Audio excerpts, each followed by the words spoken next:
আজি ঝাৰখণ্ডত কংগ্ৰেছ চৰকাৰে পৰীক্ষা পাতিছে আজি তেওঁলোকে অসমৰ পৰা শিকি ইণ্টাৰনেটটো বন্ধ কৰি দিছে যোৱাকালিলৈকে যি কংগ্ৰেছ দলে সমালোচনা কৰি আছিল ইণ্টাৰনেট কিয় বন্ধ কৰিছে আজি ঝাৰখণ্ডত কংগ্ৰেছ চৰকাৰে অসমৰ পৰা শিকি পৰীক্ষা হৈ থকা সময়ছোৱাত ইণ্টাৰনেট বন্ধ কৰিছে তাৰমানে অসমে আজি দেশক ৰাস্তা দেখুৱায় বহি নিৰীক্ষণটো কম্পিউটাৰেদি কৰিব কিন্তু যেতিয়া বহি নিৰীক্ষণ হ'ব তেতিয়া অসমৰ 6জন বা 7জন শিক্ষাবিদ এক্সটাৰ্নেল ইভালুৱেটৰ হিচাপে তাত উপস্থিত থাকিব যাতে বহিত কোনো এতিয়াতো বহি সিল পেক আছে সিলৰ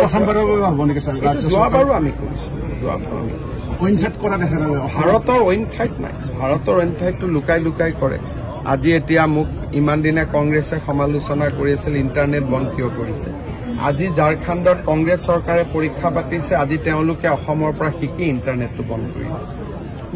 যোৱাকালিলৈকে যি কংগ্ৰেছ দলে সমালোচনা কৰি আছিল ইণ্টাৰনেট কিয় বন্ধ কৰিছে আজি ঝাৰখণ্ডত কংগ্ৰেছ চৰকাৰে অসমৰ পৰা শিকি পৰীক্ষা হৈ থকা সময়ছোৱাত ইণ্টাৰনেট বন্ধ কৰিছে